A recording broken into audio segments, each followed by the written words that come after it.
Olá, boa noite. O golpe militar de 1964, que deu início a um período de 20 anos de ditadura militar, completa 50 anos na próxima semana. Uma página da nossa história que ainda não foi totalmente virada.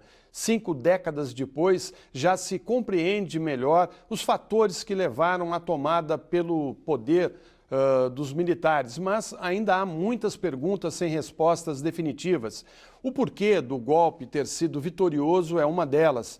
Na tentativa de reconstruir a memória do período e lançar luz sobre as graves violações de direitos humanos, foi criada a Comissão Nacional da Verdade. Mas a punição aos culpados por torturas e execuções ainda é uma questão delicada no país. Para discutir as polêmicas que cercam a história da ditadura no Brasil, as novas descobertas da historiografia e as heranças que esse período deixou, contamos com a ajuda de 3 especialistas. Francisco Carlos Teixeira é professor de História Contemporânea do Instituto Universitário de Pesquisas do Rio de Janeiro, o IUPERJ.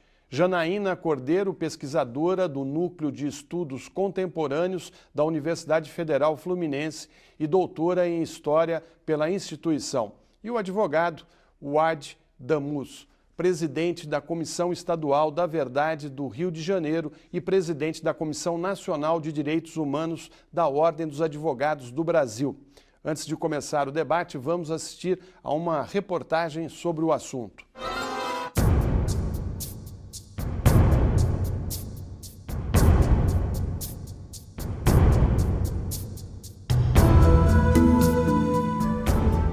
Há 50 anos, o golpe militar de 64, que instituiu a ditadura no Brasil, pôs fim ao governo do presidente João Goulart, mudou os rumos do país e impôs à força um novo projeto político à sociedade. Apesar de intensamente estudado, o período ainda é cercado de controvérsias e segredos que pesquisadores e órgãos, como a Comissão Nacional da Verdade, procuram desvendar. Criada em 2011, a comissão tem como dever apurar e esclarecer graves violações de direitos humanos ocorridas entre 1946 e 1988. Ainda hoje, muitas questões sobre a ditadura brasileira permanecem obscuras. Por que não houve uma reação mais forte da esquerda ao avanço dos militares? Qual foi a dimensão do apoio civil ao governo autoritário? O golpe pegou a todos de surpresa? Inteiramente surpresa não. Já nós que acompanhávamos o processo político sabíamos que havia uma conspiração, tanto que o próprio presidente da República, quando ele fez aquele comício na Central do Brasil, ele estava consciente de que havia esse perigo, do golpe. Né? O golpe teve uma coisa muito curiosa. No primeiro momento, não teve impacto nenhum, porque veio o golpe, mudou, depuseram o Jango foi exilado, se exilou, muita gente foi presa, muita gente sumiu, desapareceu, muita gente foi morta. E parece que nada tinha acontecido na vida diária nessa cidade. Quem soube que mudou foi uma cúpula, foi uma alta classe, foi uma elite que soube disso. E não tinha problema nenhum, principalmente para uma classe média. Porque essa classe média foi a classe média que foi para as ruas fazer as passeatas, junto com a família, tradição e propriedade, para depor um governo supostamente comunista. No cinquentenário do golpe, lembrá-lo é uma oportunidade de refazer suas conexões com o passado e presente e refletir sobre como lidar melhor com sua herança e fortalecer as bases de nossa democracia. Wade, a Comissão da Verdade está conseguindo virar essa página da nossa história? Você acha que ela não chegou tarde demais? Chegou tarde, sem sombra de dúvida. Né? Mais de 20 anos depois do fim da ditadura, resolveu-se instalar comissões da verdade. A Comissão Nacional, comissões estaduais, me parece que já são 15 né, nos estados. Há comissões municipais sendo criadas também. E não diria que seja tarde demais, né? Mas isso dificulta bastante o trabalho, né? Porque arquivos, né, possivelmente foram destruídos, né, documentos importantes possivelmente foram destruídos, ou talvez não, ou talvez sejam guardados aí em porões, né, de famílias ou de militares aposentados, enfim. Mas eu diria que desconstruir as versões em relação a diversos episódios, as versões sustentadas, né, pela ditadura, me parece que as comissões da verdade estão conseguindo. Né? Estão conseguindo mostrar que as versões oficiais em relação a diversos episódios não passaram de farsa, não passaram de mentira. Janaína, qual a importância dessa comissão para você? Bom, eu acho que essa comissão ela é importante pelo debate que ela promove, né? Na verdade, a comissão é tardia, como disse o Adi, mas ela é uma espécie de desdobramento ainda de um processo de transição democrática que foi extremamente conciliador,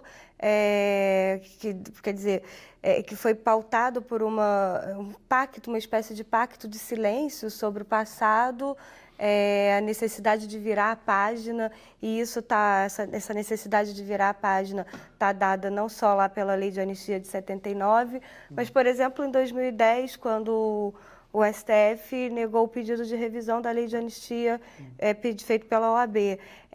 Então, eu acho que, de uma certa forma, a Comissão da Verdade... Porque esses processos de transição, eles são momentos de você voltar para o passado, né? De exorcizar um pouco o período traumático, o período de violência e de catarse mesmo. E o Brasil, durante o seu período de transição democrática, ele não passou por esse momento catártico, né? Nossa transição foi muito negociada, muito conciliadora e silenciou-se sobre questões muito importantes. Então, acho que a Comissão da Verdade tem esse papel de catarse social mesmo, de propor o debate sobre o tema, e principalmente levantar questões que eu acho que são legados ainda da ditadura, como, por exemplo, a questão da tortura, que não é de forma nenhuma uma invenção da ditadura, mas que foi uma prática potencializada daquele período e que ainda é tristemente disseminada na sociedade ainda hoje. Francisco, a comissão tem como tarefa fazer uma investigação de um período que vai de 46 a 1988. Por que esse período tão grande? Florestan, eu queria, logo de início, chamar a atenção para alguma coisa que foi dita, inclusive, na apresentação do programa. Nós hoje não podemos aceitar a ideia de que houve um golpe militar e uma ditadura militar. Esse golpe foi organizado, tramado por civis, por empresários, por banqueiros, por membros da igreja, pela mídia, pelos políticos e os militares. Foi um golpe civil-militar. No preâmbulo do ato institucional número 1, que não tinha número porque ninguém sabia da tragédia que viria depois, eles falam claramente, no preâmbulo, os militares, o movimento civil-militar. Não é nenhuma invenção da história, eles próprios dizem isso. Foram os governadores civis eleitos do Rio de Janeiro, de São Paulo e Minas Gerais que fizeram o golpe poder acontecer. E mais do que isso, foi o presidente do Congresso Nacional, o deputado Auro Moura Andrade, ao lado do presidente do Supremo Tribunal Federal, traindo as funções do Supremo Tribunal Federal, ministro Ribeiro da Costa, que declarou às 2h35 da manhã de 1º de abril de 1964 a presidência da República vaga com o presidente em função em território nacional. Então, eu acho que há uma versão da sociedade, que é uma versão pacificadora para a sociedade, para colocar exclusivamente nos militares a responsabilidade pelo golpe e tirar instituições inteiras da sociedade civil desse debate. Não, aí eu lembro também o seguinte, né, que foi um período que o país foi governado por generais, né, e acho que essa questão de associar a ditadura aos militares tem muito a ver com o fato deles passarem esse período todo no poder sem ter um civil como presidente do país. Eu lembro até que eu conversei com o Jarbas Passarinho uma vez e ele me disse que o próprio Médici tinha indicado o nome dele para ser presidente na sucessão do Costa e Silva e que o Orlando Geisel teria dito numa reunião do alto comando que não bateria continência para coronel. Ou seja, era na realidade um grupo que estava no poder muito bem representado, né, na elite dos militares. Representado, mas não exclusivo. Os homens que conformaram isso, os ministros da Justiça, os ministros do Planejamento, os ministros da Fazenda, eram civis e realizaram desejos e projetos de expoliação da população brasileira pensada por essa elite civil. O fato de que os militares eram a cabeça do movimento não tira. Isso eu teria dito que foi um golpe civil. Nós estamos falando que foi um golpe civil-militar. Tá. Agora, por que esse período tão longo? Porque, na verdade, temos um problema de periodização, que é uma coisa que os historiadores levam muito a sério. 64 não foi um raio em céu aberto. Na verdade, a crise se dá em 1954. Os militares iam dar o golpe para derrubar Vargas. O suicídio de Vargas adiou em 10 anos o golpe. Eles tentaram o golpe e deram o golpe em 1961, impossibilitando a posse do vice-presidente, João Goulart, tentando inclusive matá-lo através da Operação Mosquito, né? E aí se deu a emenda parlamentar, que foi uma tentativa de conciliação. Então, na verdade, para entender esse período, nós temos que entender 54, 61 e 64. Eu acho que... E a questão também da periodização começar em 46 tem a ver também com os próprios órgãos de informação. É uma coisa até, assim, interessante para os leigos, né? Que esse período foi um período que... já do início da redemocratização do país, né? Que foi eleito Dutra, né? Pós-45, pode parecer. E mesmo a questão dos órgãos de informação e de repressão, eles não são invenções da ditadura, né? Quer dizer, eles são anteriores, né? Obviamente. Vieram do Estado Novo. Exatamente. Sobreviveram nesse período democrático entre 46 e 64, né? As instituições de censura, quer dizer, nada disso foi criado pós-64, né? E eu acho interessante, embora do ponto de vista dos trabalhos da comissão, porque a comissão tem data para começar e tem data para terminar, seja problemático estender tanto o período, mas eu acho importante esse alargamento para a gente entender a ditadura como uma construção social mesmo. Quer dizer, ela não é, como o Chico Carlos falou, ela não é um raio que cai no céu azul, né? Ela é parte das tradições nacionais, ela é parte de uma cultura política conservadora, anticomunista, que estava disseminada na sociedade muito antes de 64, né? Então, acho que entender, colocar esse período mais largo ajuda a entender a ditadura num contínuo da história brasileira. Quer dizer, ela não aparece ali do nada, ela não foi imposta, ela foi construída, ela foi pedida por setores importantes da sociedade, ela foi festejada nas marchas que aconteceram depois do dia 1º de abril, e as pessoas continuaram defendendo ela mesmo nos períodos de maior repressão. Então, acho importante para a gente, algumas pessoas, acho importante esse alargamento para a gente entender exatamente que a gente está falando de uma tradição autoritária, que não começa com a ditadura, ao contrário, que é exacerbada, é potencializada pela ditadura, mas que não começa com ela. Mas vocês estão conseguindo cobrir esse período todo no trabalho da comissão? Olha, efetivamente, período de 46 para cá não há condição. Né? A comissão estadual, ela tem uma delimitação jurídico-geográfica. Nós investigamos os episódios acontecidos no território do estado do Rio de Janeiro. Né? Embora nós devamos ressalvar que o Rio de Janeiro foi o palco, talvez o palco principal da repressão aqui no país. Aqui houve casos emblemáticos, né, paradigmáticos de como a ditadura e a sua ação repressiva, né, atuavam, né, se operavam, né, e agora nós não temos sequer estrutura, né, para seguir essa periodização. E acho que o Congresso Nacional não teve a preocupação aqui dos professores, né? A periodização do ponto de vista da história, ela pode estar correta. Agora, não foi por isso que os parlamentares estabeleceram, estenderam a 46, né, o período de investigação, né? Isso foi para dificultar o trabalho da comissão. Houve negociações no Congresso. O Congresso não queria aprovar a lei, né, que criou a Comissão Nacional da Verdade. Havia fortíssimas resistências. O projeto original não era esse, não era o que foi aprovado em 2011, né, que foi, a sanção se deu em 2011, enfim. Quanto a essa questão do golpe, se foi civil ou militar, o golpe foi civil, militar e empresarial. Agora, a ditadura foi militar. O exercício do poder ditatorial se deu, né, através da ação dos chefes militares, né? Tanto que o rodízio foi entre militares.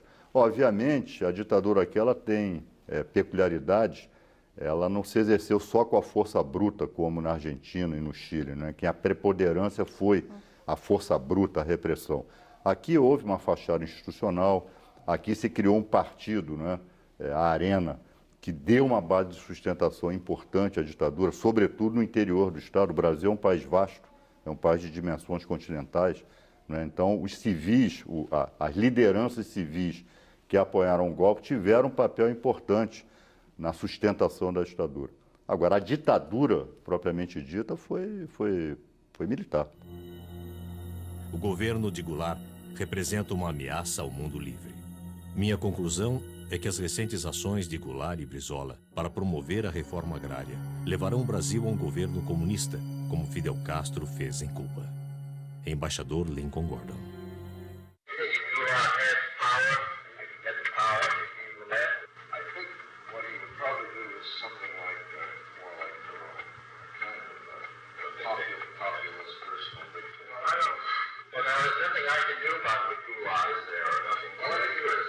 A gente até assistindo alguns documentários e com a liberação do áudio das conversas dos presidentes norte-americanos com o embaixador, fica claro que toda a negociação feita pelo governo americano foi com um grupo de generais e de militares, né?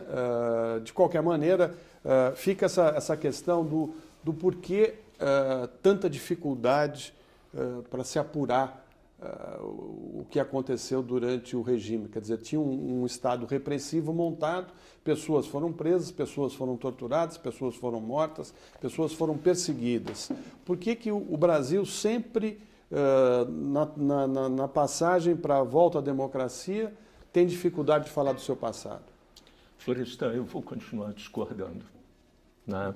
Veja só, doutor Damus, o IPES, né, e o IBAD, que foram instituições criadas por empresários, financiaram o golpe e receberam dinheiro da Alemanha Ocidental, dos Estados Unidos, de vários países, né? Os militares são sempre eles que fazem um ato de força, porque ele tem um monopólio da arma, mas eles foram buscados pelos civis, né? A ideia de que o governo americano fez o golpe com os militares não pode ser sustentada hoje, porque a documentação mostra o dinheiro entrando enormemente para os empresários brasileiros, inclusive comprando armas para Carlos Lacerda, que não era militar brasileiro, era um governador eleito civil. Esse é o ponto do golpe. E aí o doutor fez um corte bastante preciso. Então, essa coisa de um golpe feito, tramado de fora dos Estados Unidos com os militares brasileiros,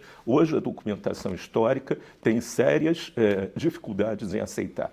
A segunda coisa, doutor Damus, é que inúmeros civis continuaram agindo, foram eles delatores, foram eles torturadores, foram eles que exerceram poder, os governadores civis, que tinham as polícias militares que mandavam prender e matar.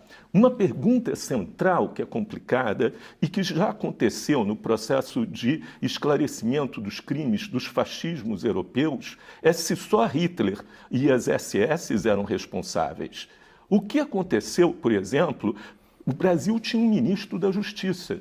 Esses ministros da Justiça não vão ser chamados e não vão ser inculpados jamais, porque eles foram aqueles que responsáveis por impedir o exercício real do direito e que representou a morte de pessoas.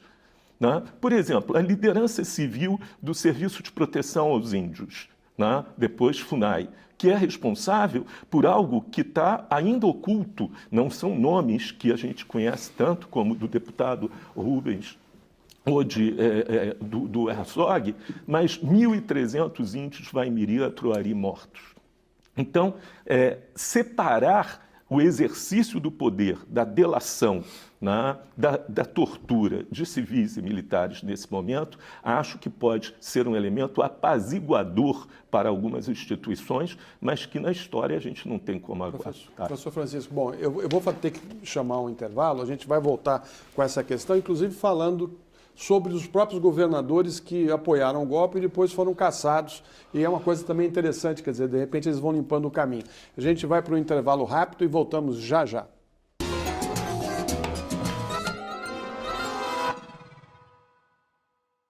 Estamos de volta com o 3-1, hoje debatendo as circunstâncias, as questões e as polêmicas que envolvem o último período da ditadura no Brasil. Nas décadas de 60 e 70, outros países como Argentina, Uruguai, Paraguai e Chile também sofreram com governos autoritários. Mas o Brasil parece ser o que mais tem dificuldade em punir os culpados por crimes no período. Para discutir essa questão, eu tenho ao meu lado o historiador e professor do IUPERJ, Francisco Carlos Teixeira, a doutora em História pela Universidade Federal Fluminense, Janaína Cordeiro, e o presidente da Comissão Nacional da Verdade, o Adi Damus. Bom, terminamos o bloco anterior com a questão levantada pelo professor Francisco de que foi um golpe que uniu civis e militares. O senhor acha que a comissão tem condições de ser ampliada e investigar também a responsabilidade dos civis? Florestan, desde que os episódios que estão sendo investigados, eles apontem para isso, que veja só, nós vamos investigar tortura. Quem estava torturando era civil, era militar, né? Quem estava lá infligindo suplícios aos prisioneiros eram coronéis, eram majores. Não, sim, não tô, eu vou chegar aos policiais, e como bem diz o professor Francisco aqui numa parte, quem ensinou os primeiros professores a ensinarem os militares a como espancar, militar não conhecia pau de arara, né? Foi a polícia. Isso é fato, isso aí não se nega, né? Inclusive eu pedi, a Comissão da Verdade do Rio, há 4 ou 5 meses atrás, oficiou o secretário Beltrame que apresentasse a relação dos policiais civis e militares cedidos à União Federal para servir em unidades federais, e óbvio que era para a prática de prender e torturar, né? Pedimos a relação. Até hoje o secretário Beltrame não nos entregou a relação. Provavelmente vamos obtê-la judicialmente. E é óbvio que a partir do momento que se confirmar que esses agentes policiais participaram, né, de torturas, de assassinatos, de desaparecimentos, o governador ou governadores da época, se ainda estiverem vivos, serão chamados a depor na comissão. Agora, a cadeia de comando, a operacionalização, as ordens eram militares, Eu não quero aqui, eu acho que esse debate do ponto de vista do historiador, ele é muito importante. Agora, do ponto de vista da Comissão da Verdade, eu acho que o trabalho da comissão é outro, né? E nisso ele tem toda a razão. E aqui no Rio de Janeiro, a nossa linha de trabalho é de desvendar esses episódios, tornar públicos os documentos que nós obtivemos e estamos obtendo no nosso trabalho de pesquisa, né? e documentos que sirvam efetivamente para elucidar o quê? O que diz a lei. As graves violações de direitos humanos ocorridas nesse período, né?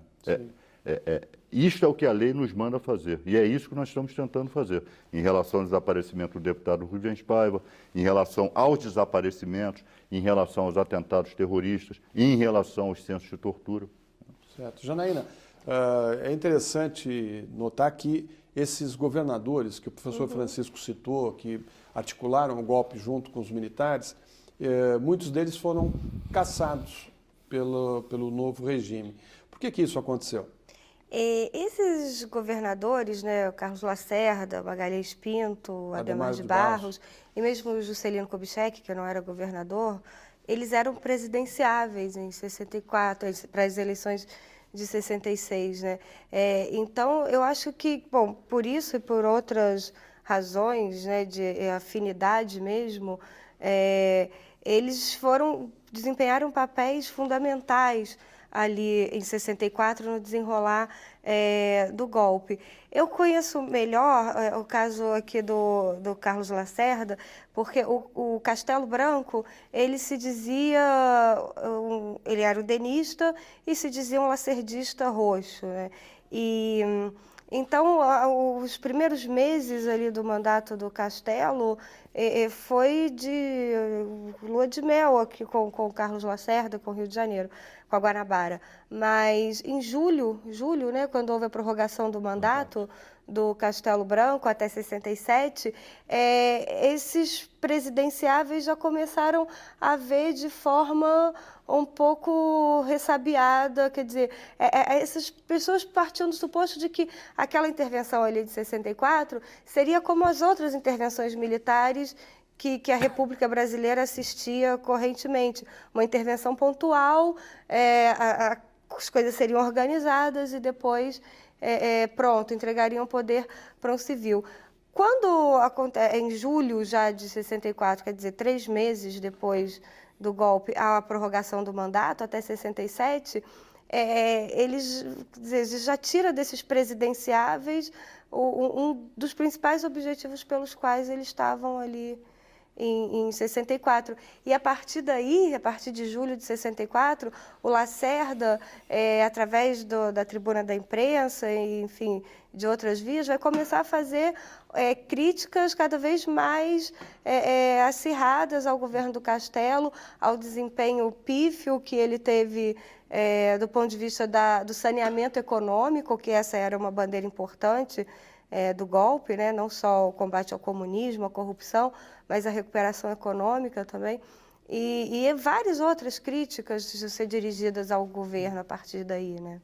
Sabe que quando eu era jovem, eu estudava num colégio que tinham filhos de pessoas muito ricas. E entre esses colegas eu tinha um deles que era filho de um banqueiro, de um grande banqueiro. E eu me lembro que um dia, almoçando na casa desse amigo, por conta de um trabalho escolar, eu vejo o pai dele no telefone, conversando com alguém, volta para a mesa e diz para a esposa: já decidimos, o próximo governador será o Laudo Natel. Isso explica mais ou menos a sua teoria, né? Essa simbiose, né? Agora, eu gostaria também que ficasse claro, e aí é perfeita a explicação do Dr. Damuz, né, que tem um corte, né, legal, legislativo, estabelecido a função da comissão. E a comissão não pode exorbitar. Isso seria exorbitar. Agora, para nós, historiadores, quando se fala responsabilidade, eu não estou falando culpa. Culpa é uma figura jurídica. Eu estou falando responsabilidade. Então, quando a gente vê, por exemplo, né, um pool de banqueiros, um depoimento fantástico dado na televisão pelo ex-governador de São Paulo, Paulo Egídio, dizendo que o escritório da Rua Boa Vista era onde eles se reuniam para apanhar dinheiro para financiar o golpe, isto é responsabilidade. Quando a gente apanha pessoas como Francisco Campos e Carlos Medeiros, né, sumidades jurídicas que redigiram os atos institucionais, é responsabilidade jurídica. E, acima de tudo, numa época que a gente está refazendo a história, né, e com um culto de intocabilidade ao Supremo Tribunal Federal, o Supremo Tribunal Federal ele tem que vir a público e dizer toda a verdade que ele fez. Porque um ministro, sozinho, na madrugada, de forma autocrática, declarar a presidência da República vaga, quando a função do presidente do Supremo e do Supremo era defender a Constituição, é gravíssimo. E sabe por que eu estou falando isso, Florestan? Porque ano passado o Supremo Tribunal Federal publicou um livro sobre memória do judiciário em que afirma que o presidente João Goulart fugiu do país e desertou da presidência. O Supremo publicou isso ano passado. Por isso que essa página não pode ser virada. É verdade.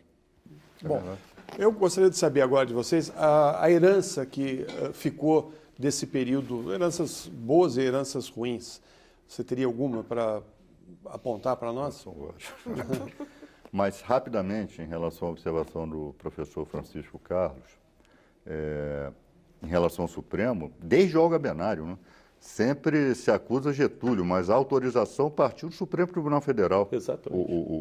O Getúlio assinou o decreto de deportação da Olga, autorizado pelo Supremo Tribunal Federal. O Poder Judiciário brasileiro, né, não fica bem na fita na história do Brasil, sobretudo nos períodos autoritários, nos períodos ditatoriais. Sobre essa questão da herança, por exemplo, dizem que a violência que nós temos hoje na relação da polícia com a comunidade vem ou tem raízes nesse período. Você acredita nisso?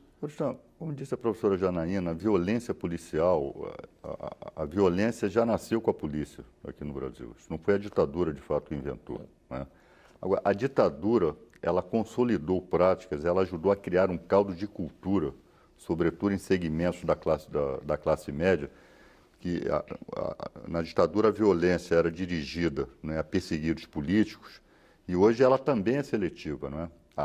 O Estado de Direito, né, a democracia não chegou às nossas favelas, não chegou aos bairros pobres, né, das cidades brasileiras, né? E a impunidade dos torturadores, dos assassinos, né, ela também dá um salvo-conduto aos agentes de hoje. Aquela decisão do Supremo Tribunal Federal na ação proposta pela OAB, que pedia a interpretação do Supremo, né, da lei de anistia, ou seja, nós pedimos ao Supremo que declarasse em interpretação conforme, que a lei de anistia não se aplicava aos torturadores. E o Supremo, por maioria, disse que se aplicava. Isso, eu fico imaginando um torturador de hoje, um policial de hoje que tortura, que mata, desaparece, como ele recebeu isso, recebeu como salvo-conduto, que pode continuar fazendo porque tortura aqui no Brasil não é punida. Eu acho que o legado da ditadura brasileira ele é mais violento que o legado da Argentina e do Chile. O exercício da ditadura na Argentina e no Chile foi muito mais violento. Muito mais, a escala repressiva foi na Argentina houve um genocídio, né? Agora, o legado, né, essa cultura da violência, essa herança da ditadura brasileira é mais violenta do que na Argentina e Francisco, por que na Argentina e no Chile se conseguiu virar a página através até de prisão de alguns líderes do movimento golpista? Olha só, primeiro eu não gosto de virar a página, eu sou um chato. Eu sou um chato de plantão. Eu não gosto de virar, eu gosto de abrir as páginas. Né? Veja só, no caso da Argentina houve um colapso. Né? A ditadura entrou em colapso por causa da Guerra das Malvinas. Né? E com isso, né, a resistência e a transação, a conciliação foi muito mais difícil de se estabelecer e generais derrotados, né, vão muito facilmente para o banco dos réus. Né? O colapso, né, ou transformismo muda muito a forma de transição. Mas eu queria chamar a atenção para o fato de que, e estou concordando plenamente com os amigos, que a tortura, o descaso com a população, o descaso com a coisa pública, elas não são exatamente herança da ditadura. Elas são da ditadura, mas elas são recriação da democracia brasileira. Porque o que recusou né, anular a lei da anistia, foi a democracia brasileira. Foi a democracia. Verdade. Somos nós. Quer dizer, essa sociedade também, quer dizer, fica meio psicanalítico, a gente sempre colocando a culpa nos pais, no passado, etc., e tirando de cima da gente. São os juízes do Supremo Tribunal que estão ao lado do policial que sumiu, ou os policiais que sumiram com Amarildo. Porque eles não pensaram nos amarildos quando eles votaram aquilo. E eles não eram escolhidos pelos ditadores, eles foram escolhidos por homens eleitos democraticamente. Então, isso é uma falha não da ditadura, uma herança não da ditadura, isso é uma falha da democracia. Bom, vamos para mais um intervalo e voltamos já já.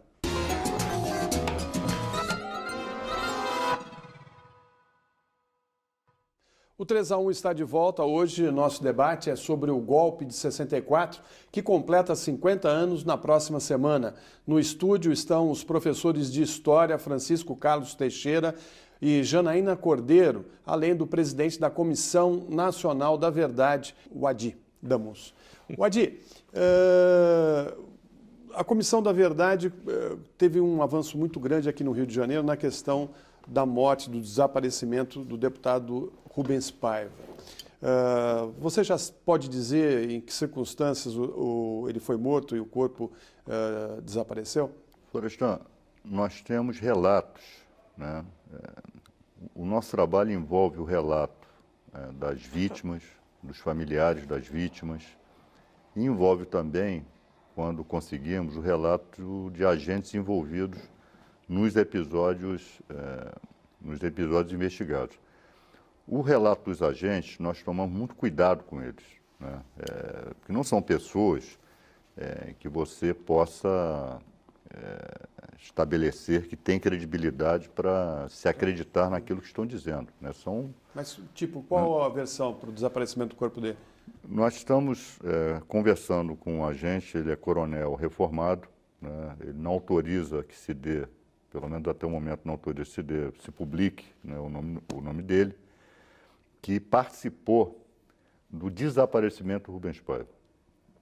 O que se sabe, de acordo com o relato dele, é que Rubens Paiva foi retirado morto do OICOD, levado para ser enterrado no Alto da Boa Vista, depois foi desenterrado, alguns dias depois, foi reenterrado no Recreio dos Bandeirantes e alguns anos depois, 2 anos depois, em que começou a se perceber, por exemplo, na Barra da Tijuca, a construção de condomínios, né? Já havia uma expansão para a Barra. Perceberam que a cova poderia ser descoberta, né? E esse agente foi chamado para proceder ao que eles chamam de Operação Limpeza, que depois foi utilizada no Araguaia. Acamparam no Recreio de Bandeirantes durante uma semana ou 10 dias para procurar, né, o lugar exato, acharam. O Rubens Paiva foi desenterrado, teve os dedos decepados, teve a sua arcada dentária retirada, né, e foi colocado dentro de um saco impermeável, e foi jogado a um rio, né? E segundo o relato desse oficial, esse foi o padrão utilizado para os desaparecidos brasileiros. Ele até de forma sarcástica diz: olha, vocês podem procurar escavando aí pelo resto da eternidade, vocês não vão achar nada. Né? Mas por que no rio e não no mar? Mar tem corrente. Né? Ele diz que no rio é mais eficaz. Agora não me pergunte por quê, porque eu não sou especialista nessas práticas, mas é uma técnica que, segundo ele, foi aprendida na CIA. Né? CIA. Em que o saco ele não vai para o fundo nem emerge. Ele fica submerso, boiando submerso pela eternidade, enfim, a natureza, os peixes, a salinidade enfim, a química das águas, enfim, fazem o serviço, né? Mas ele diz que no início não era assim, porque no início se enterrava, mas depois adotou-se a política oficial de desaparecimento, a ordem, e ordem vinda dos altos escalões. Não foi que a outra narrativa, né, dos próceres da ditadura era de que isso era um excesso. Eram os porões autônomos. Né? Essa é uma discussão fundamental na história. Né, Janaína? Então, a cadeia de comando mostra que... Isso é fundamental. Esse, inclusive, dizia que tomava cafezinho com o Médici. Era amigo pessoal do general Médici. Então, nada era desconhecido, desde o gabinete presidencial, passando pelos ministros das 3 Forças Armadas, até chegar ao DOI-CODE, ao CIS ou ao CENIMAR. Eu acho que esse é o papel e a função da Comissão da Verdade mesmo, né? Mostrar como que e como que foi uma política de Estado, quer dizer, o desaparecimento forçado, a tortura, foi uma política de Estado, quer dizer, essa coisa da ideia dos porões, né? Autônomos, dos excessos, né? Que ninguém sabia e ninguém, enfim, que fim levava.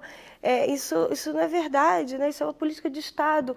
E eu acho que a Comissão da Verdade levantar essas questões, acho que talvez seja um papel fundamental, quer dizer, é fazer com que a sociedade, o Estado, os agentes do Estado, reflitam sobre o fato de que houve uma tortura como política de Estado nesse país, né? E é isso que está em questão, a política de Estado de desaparecimento dos opositores, né? Francisco. Olha, a questão central é muito clara nisso. Talvez esse seja o elemento fundamental de contribuição da Comissão da Verdade, de tornar explícito, né, essas cadeias de comando e mostrar que todos estavam envolvidos e que não haviam esses bolsões de radicais mais sinceros que tomavam por si a ordem. O problema agora é qual o impacto disso sobre a sociedade. Uma sociedade, ela tem que saber onde estão os seus mortos. As famílias têm que saber o que aconteceu. Esses relatos têm que estar claros. Não queremos virar a página, mas queremos abrir essas páginas para que tudo possa ser sabido. E, em segundo lugar, né, de posse desses informes, com posse desse material, produzido por comissões de alta respeitabilidade, tem que se voltar às instâncias jurídicas do país e explicar a essas pessoas que, enquanto isso não for punido, né, poderá acontecer de novo. Essa é a questão. A lei da anistia no Brasil teve um efeito perverso, não em relação à ditadura, mas em relação à democracia. A qualidade da democracia no Brasil foi afetada pela lei da anistia. Porque se um policial fosse, ou um militar, ou um civil, um delator, qualquer coisa, fosse punido exemplarmente naquela ocasião, os daí em diante teriam que pensar 2 vezes. Pessoas que somem com trabalhadores ou colocam mães dentro de camburões e arrastam pela rua, estão seguros da sua impunidade. Né? Ontem foi publicado, o suboficial que fez esse caso com essa mãe tem 13 acusações de homicídio, 13, e está na corporação. Né? Isto é produto da cultura brasileira? Mas é produto da decisão da lei da anistia reafirmada pelo Supremo Tribunal Federal. Você acha que tem condições de se punir? A comissão não foi criada para isso, né? Não, a comissão não. A comissão não tem poderes jurisdicionais, ela não é um órgão de exceção, né? Ela tem alguns poderes específicos, próprios de juízes e de membros do Ministério Público, que é de intimar, requisitar documentos, intimar, exigir, né, compromisso com a verdade na hora do depoimento, mas ela não julga, ela não processa nem julga, né? Isso é papel do Poder Judiciário. Agora, enquanto prevalecer essa decisão do Supremo, nós não vamos punir ninguém. Há uma exceção aí, nesse contexto da decisão do Supremo, que são os atentados terroristas. Os atentados terroristas no Rio Centro, na OAB, aconteceram após a lei da anistia, né? Eu quero ver que malabarismo jurídico vão inventar para dizer que os responsáveis, né, pelo atentado no Rio Centro, o atentado na OAB, estão anistiados. Não pode. A anistia não anistia para o futuro. Não há lei de anistia que possa anistiar crimes futuros, né? A lei não provê para o futuro. Ela é retrospectiva, ela não é prospectiva, né? Ela anistia crimes praticados, não crimes a serem praticados. Sim. Mas só a elucidação já do que aconteceu, você acha que já é uma página aberta, não? Não. Eu acho que enquanto não houver punição, haverá repetição, né? A elucidação é fundamental, é fundamental. O que imagino é que a sociedade civil, de posse desse material produzido pela Comissão da Verdade, terá condições de bater as portas do Poder Judiciário, tornando tão evidente para eles que eles erraram, que eles tenham que voltar atrás e repensar a questão. Porque o problema agora da herança, do legado, a questão central é qual a qualidade da democracia que se está vivendo, não é nem construindo, vivendo no Brasil. Então, enquanto for possível a impunidade, eu acho muito interessante, grande parte da opinião pública, da classe média, ela é muito revoltada contra a impunidade frente à corrupção, mas ela se cala da impunidade frente a crimes brutais, como essa mãe foi alvo essa semana no Rio de Janeiro. Isto é fruto da impunidade estabelecida no Poder Judiciário brasileiro. Janaína, você acha que é isso mesmo, que nós temos que punir? Eu acho que, o que eu ia comentar antes, as comissões da verdade, de um modo geral, as mais de 30 que existem pelo mundo, por definição, elas estão voltadas para a vítima, né? Não para o acusado, diferente, né, da justiça, né? Enfim. Do Ministério Público. Isso. Então, a questão dela é se voltar para a vítima, ouvir a vítima, né? Ouvir o que ela tem a dizer. Faz parte daquilo que eu dizia no começo, desse momento catártico da Comissão da Verdade, que a Justiça de Transição se propõe. Então, da medida em que a Comissão da Verdade está fazendo isso, né, enfim, está ouvindo, está levantando as histórias, está se voltando para as vítimas de desaparecimento, de tortura, as questões são colocadas. Então, agora, como disse o professor Francisco, acho que cabe à sociedade debater, quer dizer, o papel dessa... Não fica muito distante, quer dizer, assim, nós estamos falando de 50 anos de um golpe, né? Falando de um regime militar que terminou em 88, com a Constituinte, né? Ainda existe na sociedade essa vontade, né? E como despertar isso nas pessoas? Porque o que a gente percebe é que o fim do regime militar é feito de uma maneira que garante a impunidade, porque faz um acordo por cima, coloca um presidente que tem o respaldo dos parlamentares do regime militar e se toca como se nada tivesse acontecido. O primeiro eleito era um ex-deputado da Arena, né?